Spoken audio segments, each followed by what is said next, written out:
kita I dengan you semua ni, kita semua adalah ahli bumi. Kita adalah ahli bumi biasa. Tapi I punya special guest hari ni adalah, dia ada dua keahlian. Satu dia ahli bumi dan satu lagi ahli neraka.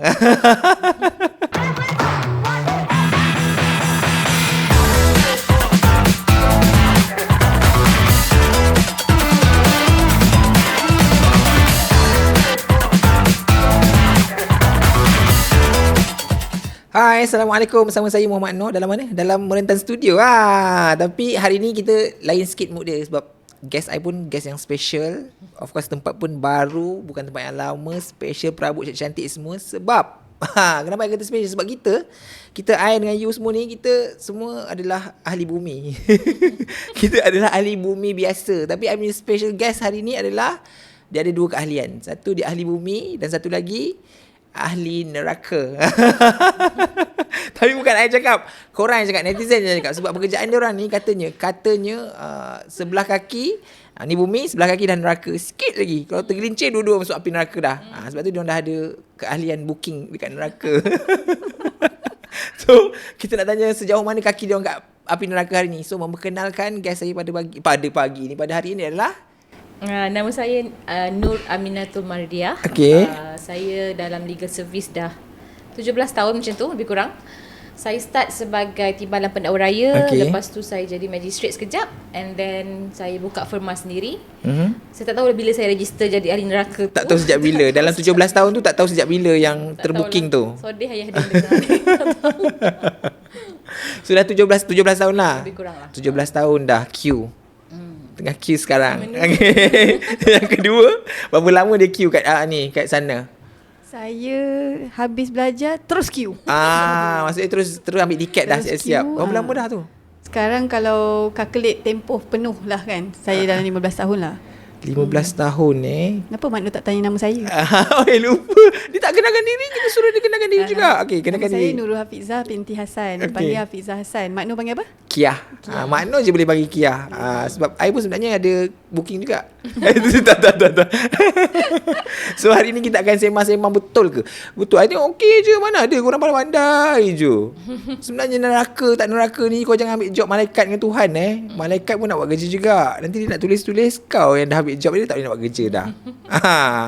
So sebenarnya semua pun sama je. Nanti aku tanya dia. Okey, kan dah 17 tahun, 15 tahun, 16 tahun, 17 tahun dah dalam arena kenerakaan ni kan. So maksudnya dalam tempoh yang panjang tu kan adalah pernah bekerja ketika belum wujud sosial media ataupun belum sosial media tu belum hangat sangat lagi kan. And then pernah juga kerja dalam keadaan sosial media yang tengah gila-gila sekarang ni kan. So rasanya kan dekat dua era yang berbeza tu, mana yang lagi senang, mana yang lagi susah? Dia ada pro and cons lah kan. Sebenarnya kalau zaman yang saya bekerja semasa tidak ada social media tu, zaman tu baru macam Friendster, Facebook, Twitter baru start. Tak meluas sangat lagi lah. Tak ada benda sangat lah. You cannot see faces pun, video semua kan. Jadi mungkin kita lebih privacy. Okay. Kita punya privacy lebih ditutup. Kita tak menunjuk sangat kehidupan. Dan kita masa zaman yang tak ada social media sangat tu, saya pekerja kerajaan. Okay. Jadi mungkin konsep Puan Hafizah berbeza lah. Macam saya pekerja kerajaan, jadi kita memang tak boleh tulis pun sesuka hati di social media. Kita tak tulis kat mana-mana, tak ada apa kan tentu. Tak boleh komen too much because pernah sekali saya komen pasal JPA tak buka kaunter, JPN. Kena tunjuk sebab, so tak payah tulis. Tentu akak DPP. Masa tu kerja kat mana? DPP kot. Sebab, jadi tak perlulah masa tu saya memang tidak boleh bersosial media pun masa tu. Jadi tak adalah rasa implikasinya sangat. Tapi sekarang bila social media tu semakin meluas, satunya kita dapat tahu info lah. Kita dapat Ni pro dia lah. Kita dapat tengok dengan cepat benda tu. Kita dapat tahu proses siasatan polis cepat, hari-hari ada je kes, ada je perkembangan. Tapi keburukannya adalah kita dah mengumpul terlampau banyak dosa kering hari-hari. Sebab kita tengok cerita orang, kita jadi terpaling pandai. Kita tengok orang punya perkembangan hidup, kita komen berlebih-lebihan. Kita bercakap, kita bercakap seperti kita berada di tempat mereka. Mana pun rasa macam tu. Macam bila komen orang macam Macam pandai sejak bila kau dah sebumbung orang tu? Kan? Komen pasal rumah tangga orang, komen pasal kesalahan orang, komen pasal orang kena tangkap, komen pasal rupa orang, body shaming, cyberbullying. Itu macam makanan harian rakyat Malaysia sekarang yang menerakakan kami tetapi tidak tentu lagi masuk syurga. Betul. Gitu. Mungkin sebenarnya jiran nanti. tak jiran dengan kita. Tak kita masuk syurga. Dia orang macam contoh benda-benda social media ni impact tak sebenarnya kerja, maksudnya impact tak? Dia sebenarnya impact lah. Sebab maksudnya bila macam video-video, kalau makna tanya tentang peguam lah kan, pengalaman kita, video-video kita tu diedit, diambil bahagian-bahagian yang tak betul, tarikh-tarikh yang lampau diletakkan, tarikh-tarikh kononnya dibuat, kemudian campur adukkan dengan video-video lain untuk menunjukkan kita ni karakter yang berbeza, yang berlainan dengan karakter kita sebenarnya. Dan benda ni apabila ditonton sekarang, kalau dulu mungkin macam Min cakap tadi, tak boleh main social media, tak boleh komen. But sekarang ni mereka ni pun actively komen. Kawan-kawan saya yang saya tengok, yelah kita kan belajar kat situ, kita akan bekerja kat bidang yang berlainan lah, di PP ke peguam ke kan, masing-masing pun like page-page cyberbully, komen-komen di situ, yang kita rasa macam wow. So memang beza lah. Zaman saya Twitter tu kalau kita tersalah tulis terus kena marah. Zaman-zaman kita tu kita punya bosses are very private. You have to be solely on your job sahaja. Itulah. Lepas tu macam Kak Fiza kan, contoh kan, sepanjang jadi lawyer dulu dengan sekarang, dia punya apa kata, kebencian itu akibat hasil daripada social media itu, apa benda yang paling memang teruk you pernah kena? Dia dulu-dulu satu mungkin orang berskala besar katanya. Dulu katalah berita penjenayah terbesar akan keluar kat semua mainstream media kan. Betul. Terpampang lah, tapi dulu bos kita lah kot. Terpampang lah muka bos kita bawa beg kat belakang kan, ada dalam muka kita. Maksudnya kat berita utama ke, kat TV, kat paper ke, macam tu lah. The thing is, kalau orang ada pendapat peribadi tentang bacaan mereka, kita tak tahu pun. Sekarang yelah, sebelum wujud social media lah maksudnya. Sekarang dia akan type apa pendapat dia dekat dalam bawah tu, iaitu untuk makna cakap tadi tu tak adalah impactful kepada saya sebab saya tak baca dan saya tak kisah pun. Tapi dia memberikan kesan kepada orang-orang lain yang membaca tulisan tu, menyangkakan tulisan-tulisan tu betul. Kalau untuk kita ni lali dah, tulislah apa pun, it's not true, I know it's not true. So jadi impact daripada segitulah, maknanya karakter kita semua ni dibentuk oleh orang lain yang cuba kita panggil karakter assassin lah. Dia cuba nak membunuh karakter nak kita. Membunuh karakter kita. Carrier. Maksudnya contoh kalau ada satu berita Ali kena tangkap, let's say. Lepas tu nampak pula kat tepi tu muka kita. Dua orang ni mengiringi Ali yang penjenayah itu. So orang komen bawah tu, orang rasa orang yang membaca tu macam percaya sebenarnya korang tu begitu rupa kan, contoh. Sebab ada komen dan pendapat awam dekat situ. Kalau dulu kita tengok berita je yang tulis. Jadi berita dulu pun ditulis secara beretika. Betul. Jadi tajuk beretika, konten beretika. So kita baca tu kita dapat informasi. Sekarang kita dapat tajuk neraka. Tajuk dulu berita tak ada, and berita hanya akan memaparkan bahagian yang disukai oleh orang ramai. Contoh, orang ada satu budak yang cedera. Jadi berita tu ditulis sebab semua orang akan marah bila ada budak berdidera, jadi mesti memastikan ada satu culprit. Satu culprit akan diletakkan dalam cerita tu, siapakah yang mendera budak ni. Jadi truth tak kisah dah. Tulis dulu, viral dulu. Netizen suka macam ni.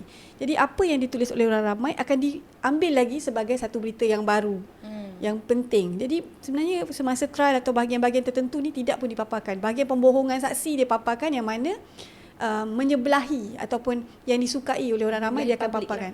Bahagian yang orang tu kantoi menipu, yang kita dah cross, takkan diceritakan dalam media. Itu adalah media sekarang. Terkubur sepi gitu. Alamak, jangan macam tu dik. Okay, contoh bagi satu contoh. Dua-dua kena bagi contoh ya. Ini macam kat sekolah. Bagi satu contoh betapa powerfulnya, betapa pentingnya media ni kena macam jujur lah, ataupun ya kena beretika. Sekiranya tidak, impact dia sampai boleh macam contohlah bagi fitnah lah. Ada tak you pernah kena macam tu?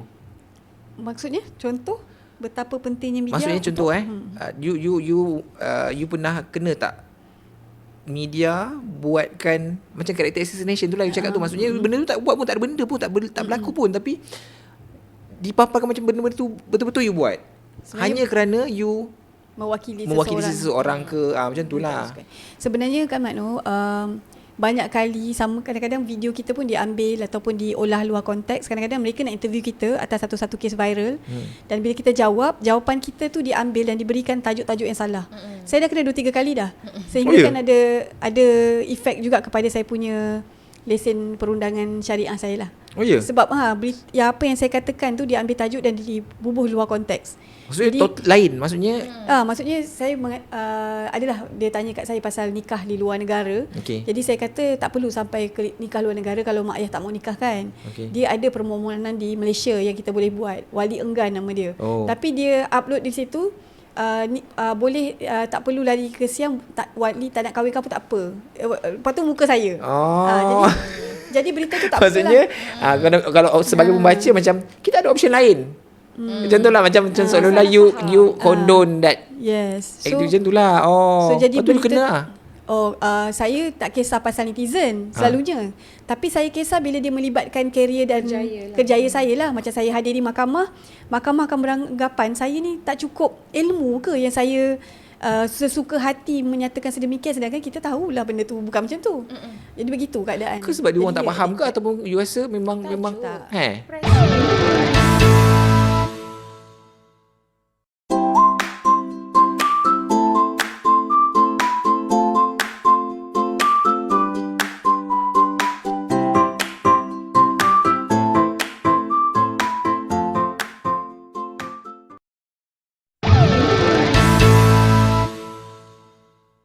Press ni, memang tajuk. Press ni ada masalah tau. Saya rasa bukan masalah wartawan, tetapi dia ada editor atas dia kan. Ni saya cakap terus terang, bila you dapat cerita, you nak yang sensasi. Of course, semua media berebut-rebut untuk mendapat perhatian dan melihat kepada follower naik, dia punya view berapa banyak kan. Itu sekarang dambaan, you nak tengok view banyak. Macam hook lah, nak hook orang baca. Jadi, lah. You nak hook orang, you akan buat title yang panas. Walaupun intention you adalah dalam artikel tu mungkin dia akan menceritakan apa yang sebenarnya dikatakan, tetapi orang Malaysia malah baca. Ya, betul. Dia baca tajuk. Dah conclude dah kan. Dia buat conclusion, dia buat komen. Teruslah kita ni bodoh, kita ni tak pandai buat, tak patutnya bagi dapat lesen, things like that. Jadi bila you tak memberikan tajuk yang beretika, jadi pemahaman orang tu akan membawa kepada komen-komen yang tak beretika jugalah, and it affects the career of one person. Tapi nanti dia orang akan cakap macam ni, kita tulis benda yang betul, dia orang yang tak baca. Tinggal kita orang belum saman je ni. Cerita dia. Kalau betul-betul macam Kak Min tadi Kak Fiza cerita kan, dia pernah kena. Macam Kak Min pernah? I think dia tak adalah intentionally kepada saya seorang, tapi dia buat because salah satu kes yang saya buat tu agak sensasi lah masa tu. Kita punya langkah pun salah, kita pakai tudung pun salah. Sebab saya pergi court saya pakai tudung. Jadi kita punya cara pegang air kopi pun jadi salah. Kau bernafas pun salah sebenarnya. Bahasa badan jangan di muka bumi lah. Keahlian bumi dia tarik balik. Cukuplah satu keahlian neraka tu. Dia memberi kesan daripada segi sampai memfitnah itu kepada terlampau teruk, sampai saya keluarkan saman lah satu. Oh, pernah? Ada salah satu individu lah yang sedang berjalan sekarang, saya tak boleh sebut lah benda tu. Tetapi fitnah tu sampai memfitnah yang terlampau dahsyat, melibatkan agama saya, keluarga saya, kepercayaan saya, melibatkan saya punya reputasi kerja. Jadi kita orang berdua sebenarnya ada kehilangan klien juga. Apabila benda-benda begini berlaku lah, you are not only affecting our name, tapi kita punya pendapatan. You kena ingat pendapatan mata pencaharian, kita ada anak nak ditanggung, kita ada ibu, ayah yang nak ditanggung. Ayah saya dah tak adalah, yang Pak Hafizah dah tak ada. Tapi in a way that bila you buat begitu, memfitnah tu terang-terangan dan orang lain menyokong, dia meraihkan fitnah tu, bergembira pula. Lepas tu bila kita buat laporan polis pula, tidak ada sebarang pertuduhan selepas tu, dia rasa dia menang lah. Jadi keadaan macam ni yang berbahaya, sebab bila you meraihkan fitnah, tapi you menerakakan kita, sebenarnya siapa yang berdosa? Sebenarnya perbuatan memfitnah tu apa? Menjinjing orang itu sarang dosa. Jangan sampai kita nyanyi. Tapi kan kalau ketika korang kena, sebab mana masa korang berdua ni level-level yang kalau kena memang peringkat nasional lah, berskala besar kan. Macam mana korang, macam mana suatu fikir macam mana nampak je macam ni. Mana tak berapa kita hati halus. Hati kita halus. Tapi macam korang berdua macam mana? Time tu kalau ada tak macam kalau keluar rumah macam mana? Ke macam biasa ke sebenarnya benda-benda ni kat dalam social media je panas. Tapi kat luar biasa je. Ke ada orang yang memang benci sampai ke luar-luar pun benci. Berbisik-bisik di belakang kita orang pun ada. Dia macam ni. Kat social media tu memang kami tak baca, kami buat tak tahu. Kami post satu pun memang tak baca langsung. So okay. Tapi Say ada whatever tak you orang want. screenshot? Kadang kawan-kawan kita ni pun hajau juga. Kita tak Ada. nak baca sebab kita Dia tak nak bagi kat WhatsApp, tapi dia bagi dengan harapan konon-konon macam nak Ambil tindakan. kan. Dia Tapi cakap kita baca. Kita dah block orang tu, dia screenshot bagi gambar. Kawan-kawan Jangan ni, tunjuk lah kata-kata cemuahan tu. kawan-kawan ni dia concern dengan kita. Kita faham lah. Tapi elok-elok kita tak baca, dia bagi tahu pada kita lah. Tapi yang tu mungkin kecil effect lah. sangat Tak effect lah. sangat. Apa yang kita lebih terkesan, sebenarnya saya contoh, saya ni memang saya ramah lah dekat luar. Tapi saya takkan tiba-tiba nak bercakap dengan orang ke macam nak tunjuk famous ke, tak ada. Saya akan jalan macam biasa. Dah lah saya ni pakai tudung sambil keluar kereta, sambil pakai kan, dengan baju tak gosok, rambut tak sikat, contoh lah. Jadi kita jadi perhatian yang saya tak mahu. Contoh di kedai-kedai makan, macam saya akan duduk dan minta kawan-kawan yang ambilkan makanan saya lah. Macam kita pergi apa, barbecue town tu kan, diorang akan ambil letak. Sebab saya tak nak bangun. Bila saya bangun, dia akan jadi bahan bisikan. Orang berbisik-bisik. Oh ya? Ya. Sebab mana pun kita tak nak lah cerita kes apa. Tapi kita tahulah kan. Yang tahulah. Tapi ketika itu makna selalu terfikir, macam mana dia orang pergi kedai lah. Macam mana you all macam tu lah. Maksudnya ada orang bisik-bisik semua lah. Sampai sekarang pun ada. Tapi sekarang muka dia orang tak macam jijik sangat macam dulu. Sekarang okey lah, macam Dulu yang I ingat. Neutral. Sekarang macam macam tu lah. Sekarang dia orang pun tak adalah macam kebencian dia orang tu, dia orang terlupa. Sebab dia orang masa follow kita, sebab dia orang nak maki kita tau, nak marah-marah. Lepas tu lama-lama dia terlupa kenapa dia follow kita. Dah dia follow terus. Tapi sekarang dah okey lah. Kebanyakan dah okey. Yang saya perasan, yang tinggalkan komen negatif dan sebagainya, dia kebanyakan adalah fake account yang memang masih di situlah, dia cipta. Oh ya, sampai tahap macam tu sekali. Jadi dia buat komen dia style sama, dan bila kita klik pun memang satu follower contohlah. Lepas tu bila masih kita ada klik lah, dia punya konten mestilah ni apa? Dia punya Doa, DP doa. mestilah Al-Aqsa. Doa. Kan. DP Al-Aqsa. Dia punya dia Tahajud. betul. Tapi betul. Maknanya tengok kalau Doa tahajud. betul. Gitu. Dia punya kalau dia punya komen carutan kau pergi kat DP dia Bendera mestilah kubah bendera Palestin, kubah apa golden kubah tu. Hai aku tak tahu kenapa dia punya ni starter kit. starter kit. Apa ni, doing the saying that kalau kita tengok kan kes-kes syariah ke ataupun ni kan, kalau kita tengok orang tu punya social media kan, memang alim gila. Tapi bila tuntutan mahkamah syariah dibuat kan, contoh bini dia minta RM50 nafkah 1 bulan macam dia punya status bini derhaka, doa-doa, hadis-hadis semua ada dalam tu. Orang-orang ni lah yang saya berbuli tadi tu. Tapi memang itu starter kit dulu lah. Tapi kita tak nak lah sebenarnya nak generalize. Yalah. Tapi itulah yang selalu kita nampak. Starter Kalau tapi betul, kalau orang-orang yang komen yang memang nasty punya komen kat Mano punya TikTok apa semua kan, kita kadang-kadang kalau kita terbaca, kita klik juga. Kebanyakannya mesti Al-Aqsa. Kenapa nak? Pergilah letak gambar disco. Malah sesuai dengan kata-kata kau. Betul. Aduh, Gambar aku yang pun paling sesuai gambar siapa? Israel. Nah, itu memang itulah sesuai untuk kau. Laras. Boleh sesuai dengan perangai kan. Apa dia? Israel. Oh, okey. Lepas tu apa? Macam okey, Kak Min. Kan pernah tiga pernah. Kan kan tadi saya cakap ini kerja kan.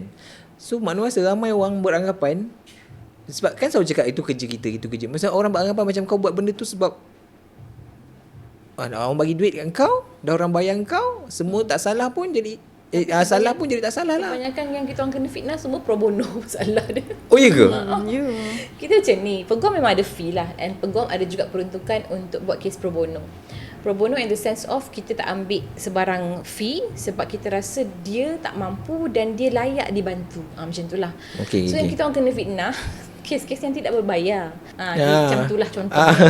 Jadi kita bukan buat kerja sebab kita nak duit saja.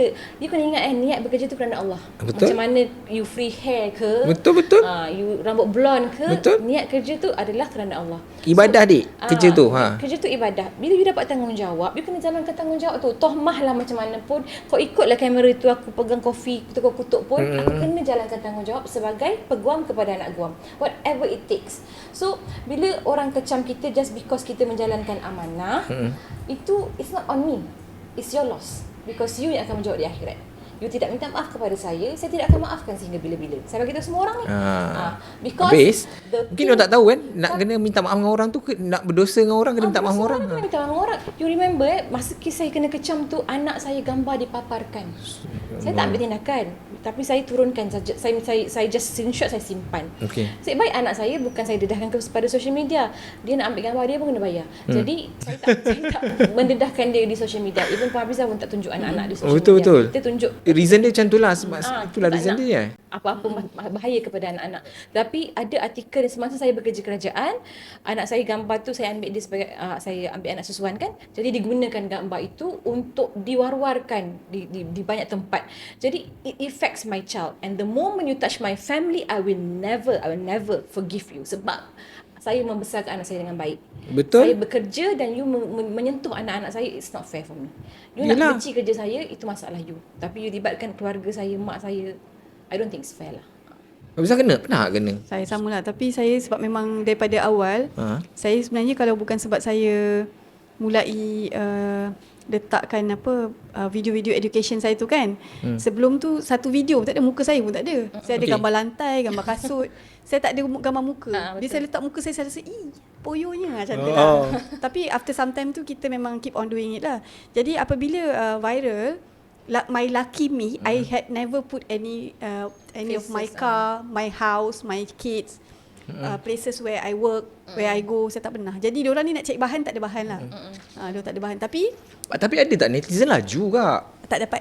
Sebab saya memang tak pernah bubuh kat mana-mana daripada Yelah, saya. kadang-kadang malah tengok sama, diguna yang sama je. Tak ada. Dia tak ada. Cuma ada video-video lama je lah diorang keluarkan Paling yang menari-menari tu je lah. Tapi kalau yang menari-menari tu macam mana? dia ambil kat TikTok tu lah. Tapi bila anak-anak kita, saya tak ada gambar dan diorang tak ada cara nak dapatkan. Jadi bila saya pergi sekolah anak ada event, saya nampaklah pandangan ibu bapa. That's why I don't want my kids punya gambar viral. So nanti cikgu-cikgu nampak anak saya. Betul. Ibu bapa mak bapak diorang tak kasih anak-anak dia kawan dengan anak-anak ahli neraka. Because kita ingat kita ingat kelakar kan, tapi sebenarnya memang macam tu. Lepas nampak saya tu, maksudnya memang nampak wujud lah macam tu maksudnya. Dia pandang anak-anak pun lalu-lalu pandang macam muka mak dia ni macam tu lah. So saya tak suka. Dia memberi kesan yang negatif kepada orang luar, orang sekeliling kita. Kesian ke orang-orang sekeliling kita, bukan kita. Kita okey. Kita okey. Korang dah kebal. Aku buat banyak apa dah tak ada masalah lah. So diorang ni dah kebal guys. Diorang dah kebal, tak ada masalah. Tapi walaupun diorang kebal, janganlah nak mengata lebih sangat. So ada lagi banyak soalan lagi orang nak tanya lepas ni. Tapi kita simpan dulu soalan ni. Nanti korang boring pula tengok kita orang. So nanti kita tanya untuk part seterusnya. Okay? Bye-bye. Assalamualaikum.